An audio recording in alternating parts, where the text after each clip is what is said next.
Hello, and thank you for tuning in to Starting Small. This episode is very special for it is our 25th episode release. It's been an amazing journey just interviewing these entrepreneurs, finding more about them, learning more about entrepreneurship, and sharing that knowledge with listeners as well. I wanted to celebrate this with a giveaway. I'm giving away one of my custom dotted embroidered journals. They're sealed wrapped, and I only give these to my guests, and I request that they send a photo holding this journal, and I promote the episode on release day with that photo. And these are great for note taking. I take all of my notes for each guest with these journals. And something I would like to mention is these are super exclusive. I only kept one for myself. I didn't give one to my parents, my family, or anyone but the guest. And one of you will win one as well. All you have to do is go to my Instagram. You can find out more details at Starting Small Pod. It's very easy. Basically, I'll share more details on the Instagram. But basically, all you have to do is go to Apple Podcasts and write a 5-star review.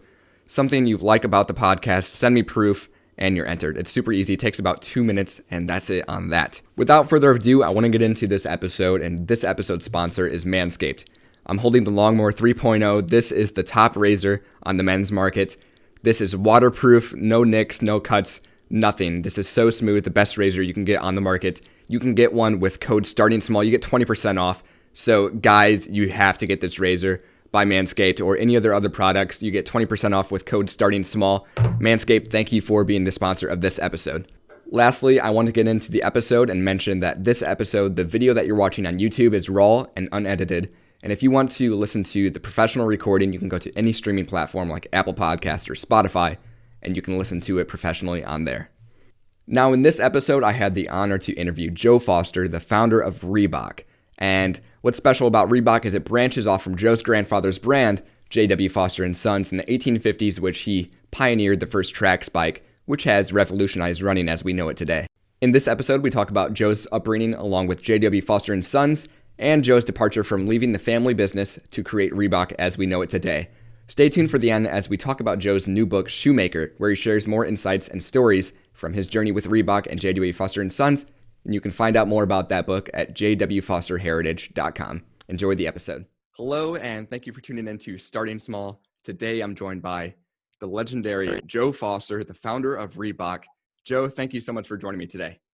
It's a pleasure, Cameron. Yeah, so I just want to mention to the listeners out there, Joe just released a new book called Shoemaker. It shares a little bit more about his story and the story behind Reebok. And I just purchased that book. I'm very excited to read that, Joe. I'm receiving it this week. So congratulations on that release also. Thank you very much. Yes, I think you'll find it's a good read. Most people are enjoying it, which is very good. Yeah, I'm very much looking forward to it. So I want to start out with your upbringing. So you were born in 1935, and then where did you grow up? It's a long time ago, isn't it? 1935. Well, that was 4 years before World War II. I was born in Bolton, that's in Lancashire, in England, which is near Manchester. Probably a lot of people know Manchester these days with Manchester United. But so it's near Manchester. And Bolton is just slightly up above, overlooking Manchester in many ways. So I was, I was born in 35, in 1939. Well, you don't remember much of the first 4 years. I remember little bits. But then I had 6 years during the war, those war years. So I was brought up with no lights, everything lights, everything sort of switches off, and it's but when you're only 4, 5, 6, 7, it's what you get used to. That was life. No street lights, nothing. So that was life. But you know, we could see the air raids when they happened in Manchester. We could look out over Manchester and see the result of bombs falling with fires, etc. But wow. You know, it was. Well, it was an upbringing. When you're between 4 and 10 years old, that's what you just expect. It's nothing different. For sure. So to give a little bit of background to the listeners out there, Reebok branched off from Joe's grandfather's company called J.W. Foster & Sons. And Joe, if you don't mind, your grandfather founded this, and I presume this had much influence on your future with Reebok. What resulted him to enter the shoe business? Well, my grandfather was a cobbler by trade. He learned his skills from his grandfather Sam, and his grandfather was down in Nottingham, which is about 50 miles from Bolton, where Joe lived. And he picked his trade up from there, but he used to see his grandfather repairing cricket boots. Now, although cricket is probably not a big thing, in America, they do have spikes in the bottom. And he asked his grandfather, well, why have you got spikes in the bottom of these shoes, Granddad? And he probably said, gives you better grip. When they're Hmm. on the grass, so they don't slip. Oh, possibly a light bulb moment there for Joe. Yeah. So off he went. He was a member of the local Harriers. And although he wasn't a very good runner, he thought he could probably get one up on the guys by designing a pair of shoes for running in with spikes in the bottom, which he did. And Wow. it did progress him forward. And he came second when he would normally come halfway down the field. Wow. Raised a lot of attention, of course. And that was really the start of his business as a running shoe manufacturer. So where was J.W. Foster's and Sons based, and where did he work out of then? He worked out of Bolton. Okay. He was number 57 Dean Road, which will mean nothing to anybody unless they know Dean Road in Bolton. But it was a small workshop in Bolton. In fact, it's just not there anymore. It was knocked down to make way for Bolton University. So it's Mm, underneath the university now. But in Bolton, that's where he started. And Bolton, as I say, is very near to Manchester. gotcha. So was J.W. Foster and Sons strictly catered to the running niche, or did they ever explore any other shoe types at this time? Well, I mean, what we have on record is Joe's first success was still in running, and that was Hmm. 1904 with the man called Alf Schrobb, who running in a 1 hour race, he broke 3 world records, including the farthest distance run in 1 hour. And that was in Glasgow at the Ibrox Park. But really, the belle epoque of Foster's was the 20s, because they had a world war in 14 to 18. There was a world war where they had to diversify and repair army boots. Mm, That over into the 1920s. By 1920, in Antwerp, he was supplying Olympic teams with his running shoes. But during the 20s, and we get in 1924 and 1928, gold medals galore, of which Harold Abrahams, Eric Liddell, and Lord Burleigh, mm, they all wore his shoes. And those three are the ones who are immortalized now in the film Chariots of Fire. So yeah. he was supplying people. But also, and we have a letterhead which shows 96 football or English rugby teams. He was supplying them with training shoes and boots. So he was diversified in those days, and he did have a good business. But his main business was with athletics. Yeah. Unfortunately, he was to die in 1933. Gotcha. So those records that you were mentioning there, were those um, your grandfather's Trek spikes, or were those trainer shoes, or what were those shoes? Those shoes would be football training shoes with small spikes in the bottom and a rubber heel. Okay. Um, and he also made football boots. In fact, Foster's made football boots for, I think it was Moscow Dynamo just after the war, but that was Okay. after grandfather. Gotcha. So your grandfather pioneering the running spike, was there anything they tried to do to patent wise the spike to protect the discovery of the spike shoe before competitors leached on? Not to my knowledge. It's either they were not interested in that, or there was no competition to that sort of in that way. Mhm. That communications, probably in the early 1900s, in terms of legal and otherwise, were not there. I just think they were happy to have a business and Yeah, make for sure. running shoes. For sure. So your grandfather passed prior to your birth, which your father, Jim, and his brother acquired the business. Did the Yeah. name remain the same at this time? Well, of course, it started off in 1900s with J.W. Foster, but by the time we got into the 20s, he'd had 2 sons. So it was J.W. Foster and Sons, and in brackets, athletic shoes. Um, and that was the business then, which carried on until 1939 when they limited the company, they limited their responsibilities. But Mhm. yes, that was the name of the company, J.W. Foster and Sons. And my uncle, John, or they used to call him Bill because he was a J.W., Uncle Bill and my father, they ran the business then after grandfather died. At this time, were they selling any shoes internationally, or was it still remaining in Bolton at this time? Well, surprisingly enough, well, I suppose it was still the empire in those days. It's now the Commonwealth. Hmm. Um, with a lot of English-speaking nations going down to Australia, New Zealand, through India. and Pakistan. And grandfather used to advertise in Athletics Weekly. Athletics Weekly, again, had the same sort of distribution. Wherever there was a Commonwealth country or an empire, it was distributed there. And a lot of people used to write in to Foster's for their catalogue. Please send me a catalogue. Now, a lot of those would be athletes who required a pair of running shoes, but a lot just wrote in to learn the language. This was a way of learning language, was to write, go for catalogue.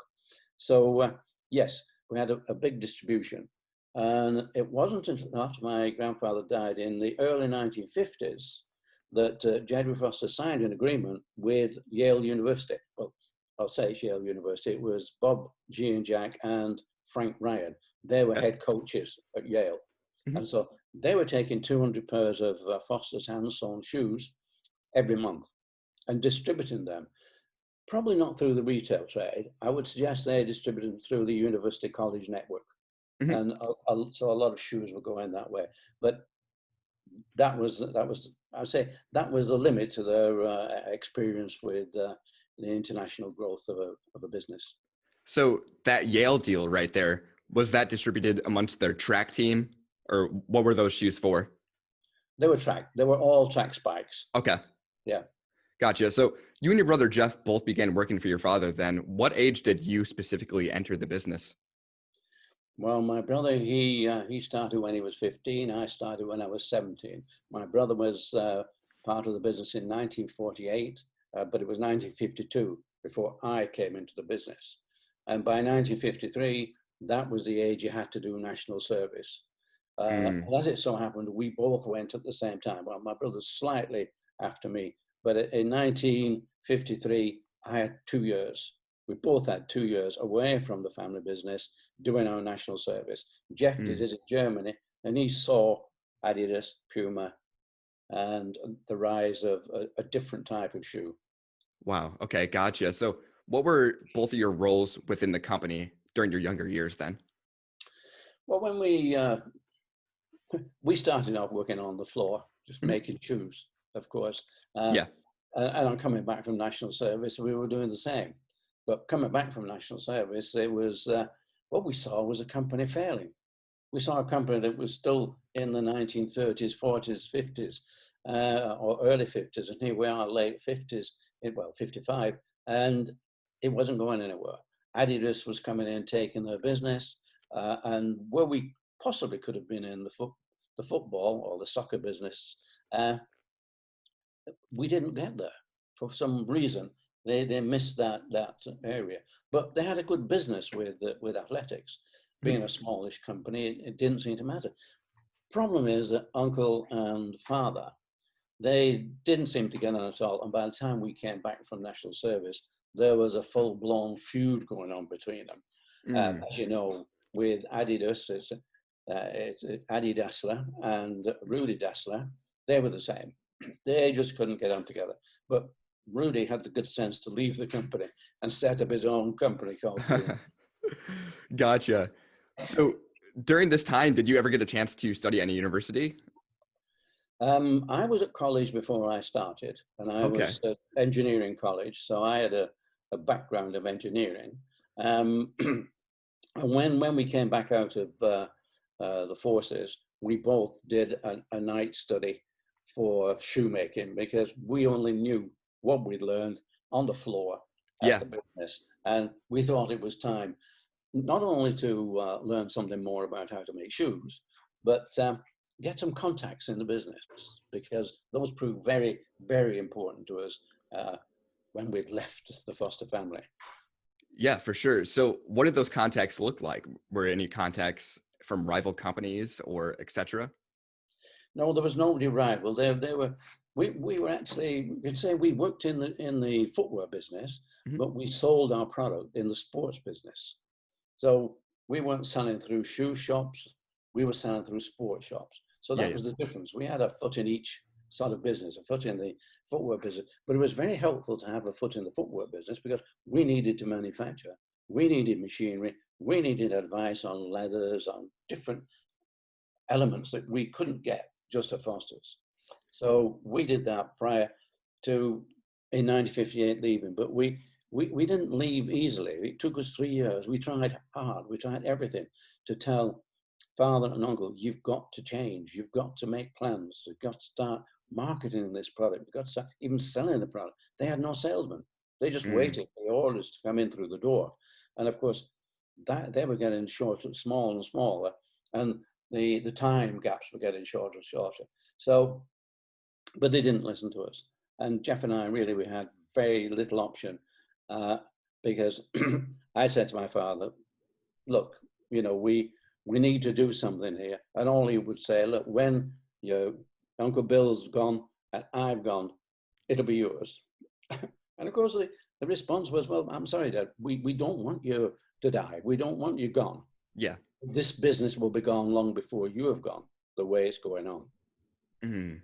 So we invited him to come with us, but he wouldn't. So Yeah. we So, did it alone. so like you mentioned, you and your brother left in 1958. So Right. what was the response from your father and uncle during this time when you guys left? Well, Uncle said nothing. Mm. He was totally away from this.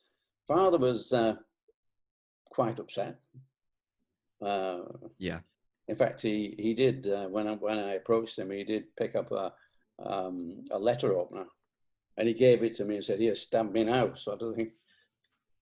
Which was like, "Look, I'm sorry, but you've had our story. We have to leave. We're going." So it Mm. wasn't too good. However, my brother still lived at home. I had become married and moved out, and it seemed that I was given the well, it was me. It was my fault. I had Mm. taken Jeff and I had sort of led him away and whatever.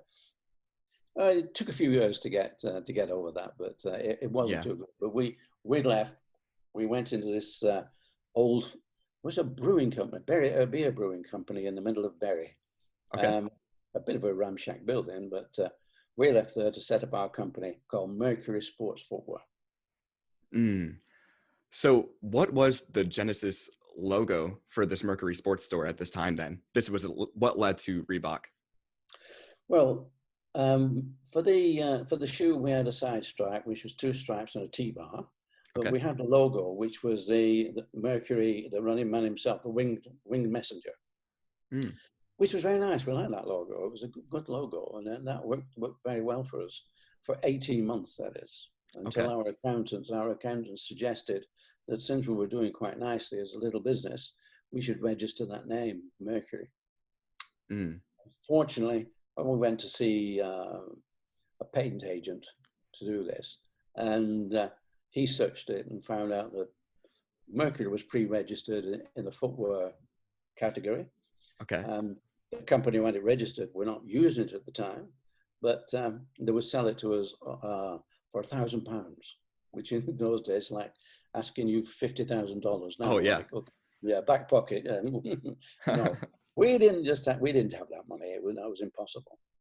But I went to see him, and he said, "Joe," he said, you're going to have to find a new name if you can't buy it. We could take them to court." And I said, "How much would that cost?" He said, "Probably £1,000." Oh So man.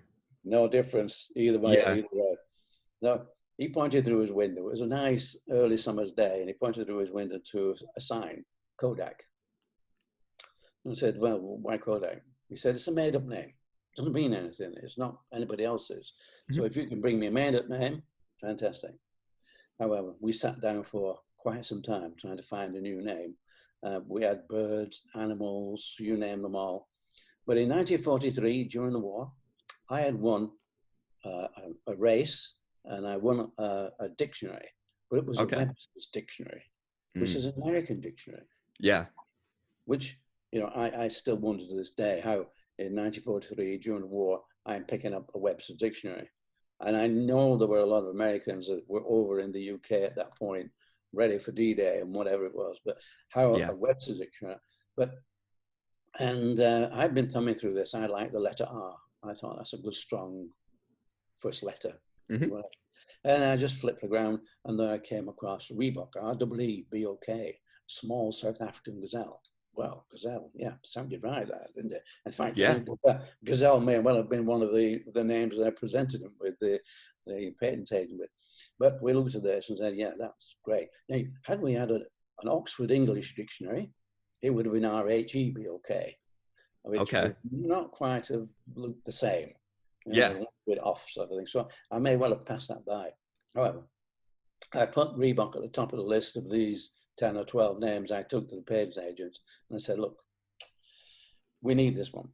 Hmm. We need to be in love with the name. You know, this is a passion. It's got to be. We can't just have a name that just does. No, we need that. And as it happened, Reebok was the only one that came out. Was able to be registered. However, Mm. the registrar did say, we can only put you in section 2 of the register. Oh, why is that? What's that? Well, he said, if somebody comes to me and said, I am making shoes out of Reebok skin, I can't stop them.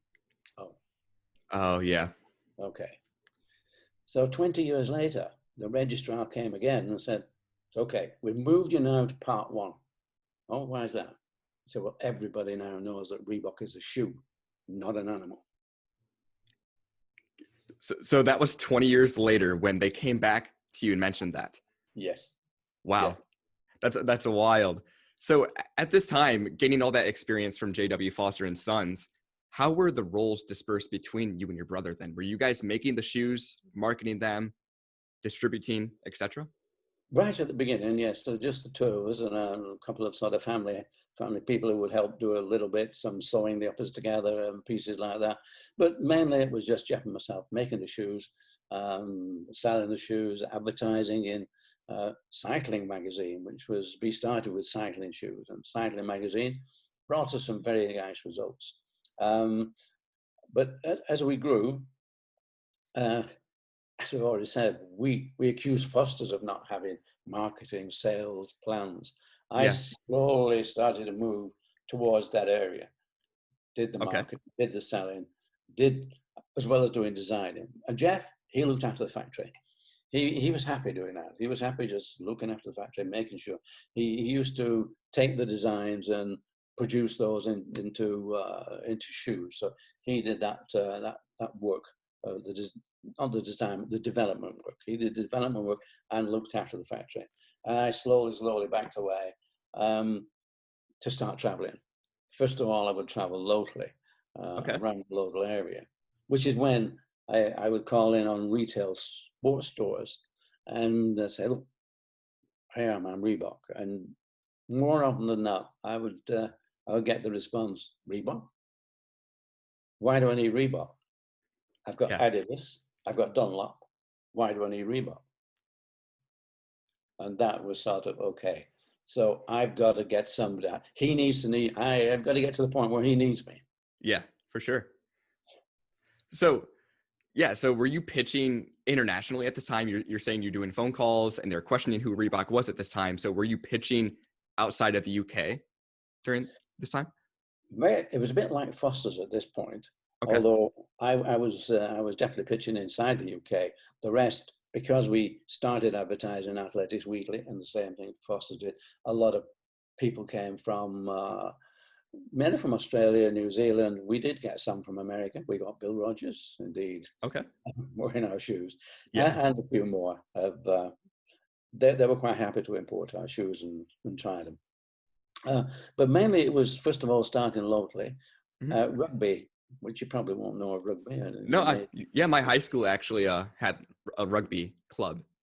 Yeah, they were probably rugby union. In the north of England, it was rugby league. Okay. Same thing, but slightly different rules, different play. And we started supplying every club rugby league. So we had the boots, we could supply rugby league clubs. And because it was purely north of England at that time, Adidas and others were not even interested. It was just a small area. Mm. So apart from athletics, which was national as far as the UK is concerned, but not a big business. Mm. However, in 1968, my first trip to the States. Okay. Yeah, the Board of Trade, which was sort of a government department, they wanted people to export, and they were advertising in the sports magazines that they would provide a stand They would provide return air flights, and they would provide you with half of your hotel bills if Wow. you would go to the NSGA show in Chicago. Well, I mean, you can't turn that down, can you? Yeah, for sure. You just can't turn that down. Well, the trip to America, great. That's fantastic. But Chicago, in the first week in February, I don't know if you've been there, but Oh yeah. I live about 2 hours from Chicago, and during that time, it's very, very cold. exceedingly cold. Yeah, yeah. Every year we went to Chicago, the only thing that you didn't look forward to was stepping out into that weather. Oh yeah, Ah, really cold. Oh, nice and bright, beautiful. Unless you had a snowstorm, then for sure. yeah. And we did have a snowstorm. I forget what year it is now, but we had a snowstorm which brought off the link line. I was there on that occasion, and that Wow. was horrific. What an experience that was. It's in the book, but Okay. yeah. But however, 1968 was the first time I went over there. I didn't get any orders, but I'd gone with a friend. We were making some climbing boots for him. And funnily enough, the outdoor business in the USA, the outdoor stores, were quite happy to import some boots from my friend. Mhm. Although the sports stores, they didn't have that experience. I guess the outdoor shops were used to importing skis and all the stuff that goes with it. They were used to doing that. Mhm. But sports stores, no. And they said, well, where do you get your shoes from? And I said, England. And they said, New England? No, England, across the water. Yeah, Oh, yeah. yeah. And it was like, well, look, when you get somebody over here, we can buy them off. We'd love to take your shoes. It took me until 1979. And I realized we needed a hook. How do you Yeah. get it into the States? How do you get the people in the States wanting your shoes? By then, the running business was really growing big, big, big. Mm. And that was driven by Runner's World. Oh, Well, yep. yeah, runners, that was the Bible. Everybody was out running, doing 5Ks, 10Ks, half marathons, you name it. And running was so big and growing fast. It helped Nike grow tremendously fast, Mhm. really did. And I knew Bob Anderson. I'd been across there and I'd met him in California. And it was just saying, well, what do you need? And he started rating shoes. At first, he started rating them number 1, 2, 3, 4. And Okay. everybody wanted the number 1 shoe, which meant whoever produced it, whether it was Nike, New Balance, Brooks, or whatever, produced that shoe, they could never produce enough because all of a sudden the demand is we all want the number 1 shoe. By the time they managed to get the production up to that level, we were almost ready for the next shoe uh, magazine, which would come out. I think the edition came out something like August. So anyway, Bob Anderson changed that because he was getting a lot of stick from the trade. Yeah, yeah. He was really getting a lot of stick. And they changed it to star ratings, 5 stars being the best. That was the hook we needed. We needed a 5-star shoe. We got a 5-star shoe, people would want it. Yeah, That way, you don't have to try and sell something nobody knows. They come to buy. for sure. So it was in 1979. I had designed a shoe for the Commonwealth Games in Edmonton, and we got some very good results from them. Showed the shoe in the February of 1979 and got some really good results. Kmart wanted to buy 25,000 pairs, and Paul Fireman came along. He was running a Boston Camping was the name of the company, so he was running that, and he was exhibiting there at the show. Excuse me. Very good. So he came along and said, look, Joe, yeah, love to have a go with these shoes, love to try and do distribution, but we need a 5-star shoe. And I said, Paul, we have a 5-star shoe. It's not got them yet. Yeah. I'm sure this will get a 5-star. I had 1 or 2 meetings with Paul before the August issue came out, but on the day it came out, it was on the stands, and I phoned Paul probably about 7 o'clock in the morning for Paul. Yeah, yeah. But I said, Paul, can you get out there and get one of those magazines and see how we did with Aztec? An hour later, he came back and said, Joe, he said, you got 5 stars for Estee. But he Wow. also got 5 stars for the other two shoes as well. That was the Inca track shoe and the Midas racing shoe. So we got 3 5 stars. So now I got the key, and with Paul, we'd opened the door. That's amazing. So who did the rating for the shoes? Do you know? Well, Bob Anderson and Runner's World, they had their own laboratory, we'll say, Yeah. to do the testing. By then, they must have been making a lot of money because it was that magazine. Everybody who was running in America did it. And of course, I think they had a bit of a link up with Nike. They were the much closest factor, or no, much closest companies to them. So I think maybe they collaborated a little bit. But either way, they had this way of testing. And because they listed down what they tested, we knew how to make a shoe Yeah. to fit those tests. Forefront flex, cushioning, supination, pronation, all that sort of stuff. So we made our shoe, and as I said to Paul in the February, I think we've got a shoe that can do 5 stars, and we did. We had a shoe. That's amazing. So say a customer goes to the Runner's World magazine and they see Reebok in there. How were they able to purchase a shoe? Would they physically call you in England and then you would make the shoe, send it out? Or how did that process look? Well, the magazine came out sort of in the August. By September, I already had Paul signed up, so he was taking over the advertising and he was taking the calls. Okay. But it wasn't until the show in 1980, the NSGA show in 1980, that he was able to have a stand at NSGA as Reebok, and he started taking orders from dealers. Okay. So that was the way that started. Of course, the thing is that I had seen Kmart, and Kmart wanted the shoe, brilliant, but the price was too high, far too high. We were making these in England. Plus 25,000 pairs would have been 6 months production from our small factory. Oh, yeah. Yeah. But, we hadn't gone into this blind. We knew that if we got a 5-star shoe, we'd want additional production. That I managed to be able to get from Barter. And Barter were down near London, so I could get that.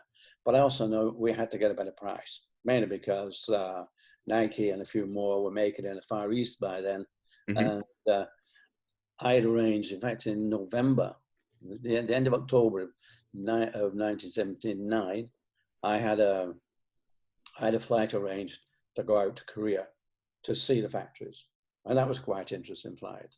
Yeah. It was a ticket. It was a first-class ticket. Wow. But a first-class standby, which was a bit that. And it was around the world in 80 days. I asked my secretary for a return trip to Korea, but she came up with this one and said, well, the agent, the travel agent says, this is a good ticket. Why don't you take this one? Because it went all the way around the world instead of going back. And it was only £600, which is down about $1,000, which is not too bad. In fact, it was probably cheaper than just getting the return ticket to Korea. For sure. It was an eventful ride. We landed in Tehran 3 days before they took the American hostages. Which was I didn't know about until after, of course, which is probably a good job. Yeah. And when I'm in Hong Kong, I'm going on from Hong Kong to Korea, and there's a letter waiting for me. Please call me. This was Alan Nicol. I was due to meet him in Korea. He said, I'm in Taiwan. Please give me a call on this number. I called him. I said, Alan, what's your problem? He said, the President Park, has just been assassinated. And we've all left Korea and we're all in Taiwan. Oh, right. What do you want me to do? Well, you can come here to Taiwan or you can stay where you are. I said, let me come and join you in Taiwan. So I did. Join them in Taiwan. Then that following day, they all left to go back to Korea because although they thought there could be problems with the president being assassinated, it seemed there was nothing happened. I followed them a day later. Okay. And everything was under martial law, which was guns on every door, everything. It was quite scary at the time. But it was an interesting trip because I was then able to go over to LA and meet up with a person there, which was very interesting. He actually lived in Ginger Rogers' old house.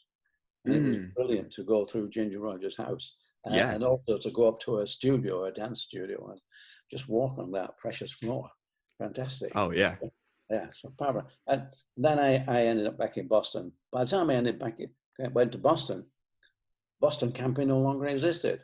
Paul and his partners had separated, and Paul was just stuck on Reebok. Then I just wondered, because I thought, well, maybe we were going to bolt on the Reebok business, which sort of would make sense. No, Mhm. anyway. So Paul was all in.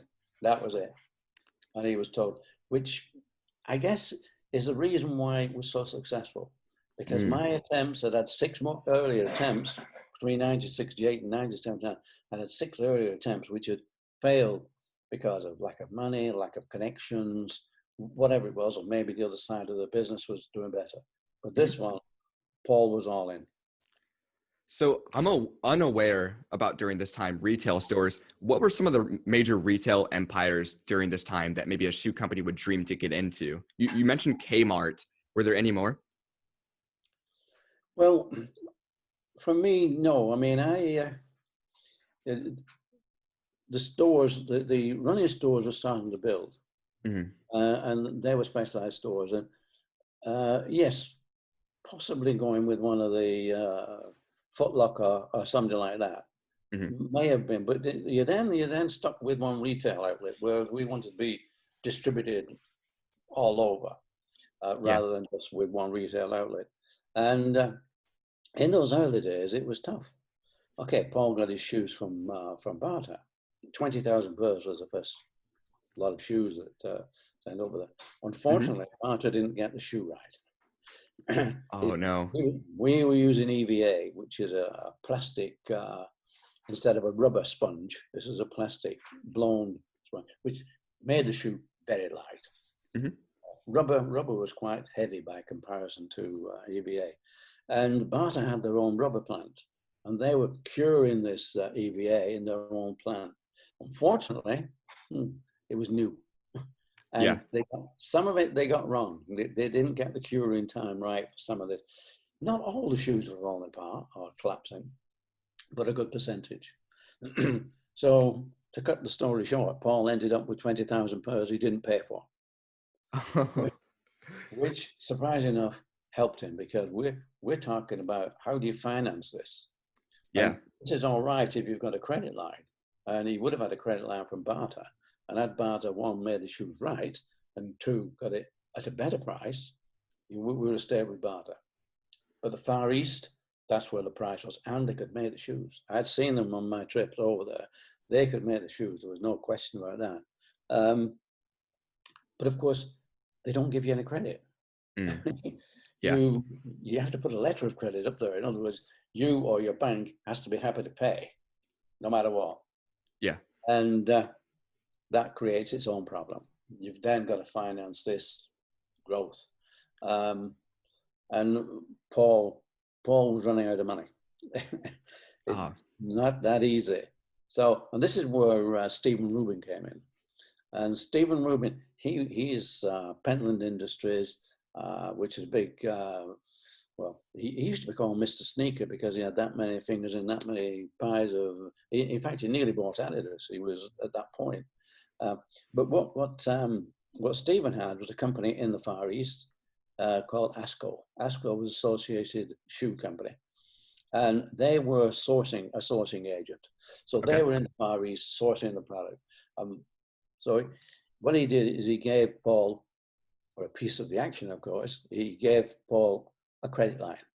Well, I mean, Mm. that's all Paul needed. Once Paul got a credit line, he could take as much product as possible.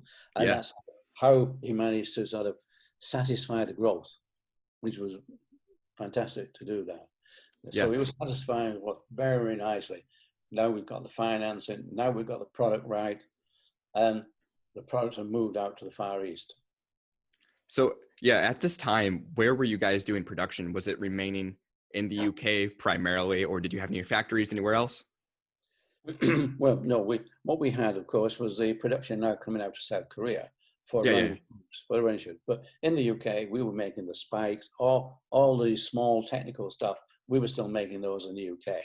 It took some time before that went for the Far East, we had to get some volumes. Far East is okay. Well, the South Korea was okay, but you needed to run a production line, and I think it's something like 250 pairs a day Yeah. on one line before you can actually keep that line. Well, it turns out to be a lot of shoes, that, especially if you're trying to make spike shoes, Yeah. which is not quite the demand there was for road running shoes.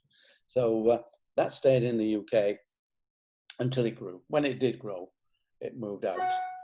Mhm. But, so we got the finance. But really the big day came. The growth was good, and the company would have grown nicely, but the companies started to grow very rapidly when Arthur Martinez, our tech rep down in LA, his wife Frankie was going to these new aerobic classes. She and her girlfriends, and 2 or 3 times a week, they were loving it. Yeah. Wonderful. And Arnold was saying, what's it like this? What are these things? What are you doing? We're doing exercise to music. Oh, okay. He went along and had a look, and he saw that the instructor after class were wearing possible running shoes or plimsolls, and the rest of the class, nothing. So he thought, I wonder, could we make a nice, soft, comfortable, glove-like shoe for the women to wear doing this exercise? He was right. The shoe he produced was lousy because it fell apart. And I'm a shoemaker, and I would say, no, you can't do that, you can't do that. However, what am I to say you can't do that? The women loved it, even though it fell apart. He was in America, in California. The girls didn't care. If it fell apart, they'd go and buy another shoe. It was so comfortable.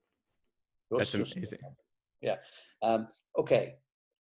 It took about 3 months, but the people who tanned the leather, they started to make a leather which had a stronger leather, more like a clothing leather than a glove leather. And this worked perfectly because it was still soft. They made it still soft.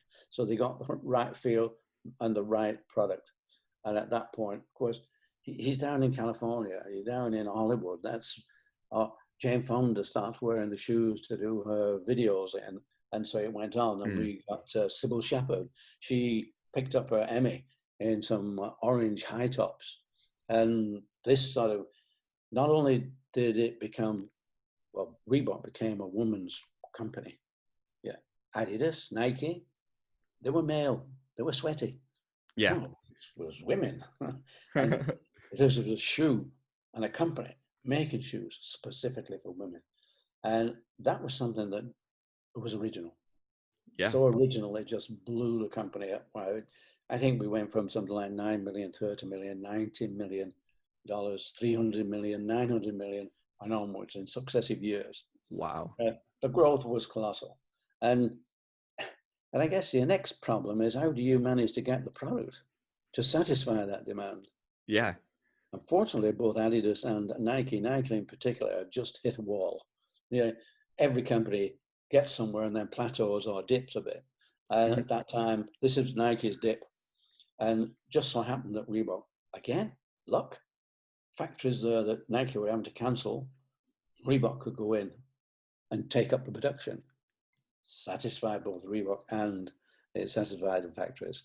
So, you got to ride your luck, and that was riding luck. And that became totally a global shoe for women. Fantastic. Wow, that's crazy. So what do the demographics look like between male and female? Because you mentioned that Nike and Adidas, they were primarily male. So was Reebok primarily women then at this time? At that point, yes. I would say at that point, we were 75, 80% women. Wow. And that was scary. Yeah. And it was also scary with the demand. And Paul said to me, Joe, I said, I know how to slow this down. I know how to stop it. He said, but I've no idea how I could start it again if we did that. So we just had to keep on really fighting the fight. And the problem was supply. It wasn't how do we go and sell this. We didn't have to think about how to sell it. This was how we keep up with the sales. And they did. They managed to keep it with those sales. And by the time I left the company, I retired in the end of 1989, when the company got that big that, well, it was beginning to be a numbers company. Yeah. For me, the excitement wasn't there. I was going on planes. I was at 35,000 feet for probably half of every week. Yeah. and I was arriving, being met by a limousine, being driven to the best hotels. We were sitting down, having nice meals and whatever. But that, the chase had gone. Yeah, yeah. So you mentioned that some of these high figure women were wearing the shoes at this time, and I feel like that has a huge result on the success on the women's line. So what was the process like to maybe get more figures to wear your shoes, or the sponsorship process for athletes to represent Reebok? Well, I think the big thing happened with being down there in Hollywood, and a Yeah. lot of the stars just started wearing the shoes. Okay. And we had them all the time, and Mick Jagger was wearing the shoes, and they were Wow. doing all. So it hit that level, Yeah. and at that point, it wasn't a matter of paying for it. I Okay. mean, nowadays these people were influencing the business, really influencing it. And we also did Monte Carlo. We did a pro celebrity tennis event, and this was in aid of the Princess Grace Foundation. And Wendell Niles, who was an impresario down there in Hollywood, he used to invite all the stars different times. John Forsyth was very good. He would turn up at any time, every Mhm. time. It was only the second time that I met, and this was in Monte Carlo. And John Forsyth came up to me and said, "Hi, Joe, how you doing?" And I looked at him and said, "John, how do you remember my name?" I said, "We've only met once before." I said, "Joe, that's my job." Oh, right. Yes. And that's his job, to remember things like that. Whereas, I mean, I could remember him quite easily. But we had Mhm. Sean Connery, we had Roger Moore, we had lots and lots of people out there. Sigourney Weaver, of course, won them in the film Aliens. Mm. So that was the big influence. That influenced the world. And Reebok became number one. It Wow. was bigger than Nike, bigger than Adidas. That's And amazing. it was amazing. Yes. Fantastic story. Fantastic ride. We've enjoyed it. In fact, that's why eventually I got around to writing that book. Mm. For sure. Yeah, that's such an amazing story to share. So, with your time at the company, did Reebok ever enter other categories such as clothing, like Reebok does today, or were you still only shoes with your time? Shoes was the drive, Yeah. but clothing is a visibility. Hmm. You know, if you make clothing, people want Reebok. And because of all the influences, they will buy clothing. They will buy, and that's been going on. If I think, from my knowledge, it first started with Adidas in the UK when they were making replica shirts for the football teams, and you could see all the young kids, they were wearing the Adidas T-shirts, and so that gives you visibility. I remember I started up the Reebok Racing Club. This was when running was going big, and we were having lots of marathons, Hmm. and we had a lot of really good athletes, possibly not top athletes, one or two, but a lot of good athletes. And because these were on television, we used to televise these marathons. I Hmm. used to get to the guy and say, "Look, you've got the shirts. You run at the front for as long as you can run at the front, and we'll get a lot of television. And Yeah. that way we can keep you going with shoes and whatever." And that's what we used to do. So we had a Reebok Racing Club, winning all these, well, running in these marathons. Probably didn't win that many, but we were always at the front, always got our athletes to get to the front and stay there as long as they could. So Yeah. that was the visibility with apparel. And so apparel, yes, apparel gives you that visibility For more sure. so than a shoe. For sure. So you mentioned retirement. You said 1989 is when you Yeah, retired. Okay. yeah. So yeah. So did you keep up with new innovations with Reebok as the company progressed, even when you were outside of it? Well, yes. I mean, I always used to visit. We used to go to all the shows. We're invited to the NSGA shows. I think the Super Show started off in Atlanta, Mhm. and so we used to go and we used to keep up with what was going on with Reebok. I still do as Yeah. much as I can do. Yeah. So you mentioned you still do. So what is your favorite model of Reebok to wear today? It has to be. It has to be Aztec. Aztec. Aztec was our 5 star, and Okay. that got it. And then, of course, if we want to be second, it's got to be Freestyle. But mainly that's a woman's shoe. But Freestyle, yeah, these were two iconic shoes for me. One got us into the American market and became a sensation in the running market. And the other one got us into aerobics and became really associated with women and astonishing volumes. I think somebody quite lately who told me that at the time, 80% of the USA wore a pair of Reeboks. Wow. That's a big number. That's tremendous. It is. So Joe, I like to wrap up each interview with this. If you could share one piece of advice with an aspiring entrepreneur, maybe something you've learned or regret, what would that be? Again, this all depends on what your business is. But if you look at something like the business I've been in, which is the sports industry and the footwear industry, and I think whoever you are, I think it's expect to have problems, expect the difficulties, but look out for the luck, and don't let it pass you by, because it's there, and there are opportunities, and if your luck comes along. A lot of people say you make your own luck. Well, I think you see your luck. Making it depends. The timing was right for Reebok. So I think if you are thinking of it, also know your business. Know who your influences are, how to influence your market, know how to get there. And finance. Finance is one of those things that keep it in your mind, although don't worry too much about it or you'll never go there. Because if you think you need to cover every corner, you'll never do it. We were young. I was 23, my brother 25 when we started. We were indestructible. We could do everything. I look back now and I wonder how we did it, why we did it. Because we were indestructible. We didn't try and cover every corner. We just went ahead. And I think if you're going to be an entrepreneur, you've got to be willing to take a risk. You've got to be willing to do that. For sure. Well, Joe, thank you so much for joining me. And to the listeners out there, make sure to check out Joe's new book, Shoemaker, where he shares more stories and insights from his journey at jwfosterheritage.com. Thank you, Cameron. Brilliant.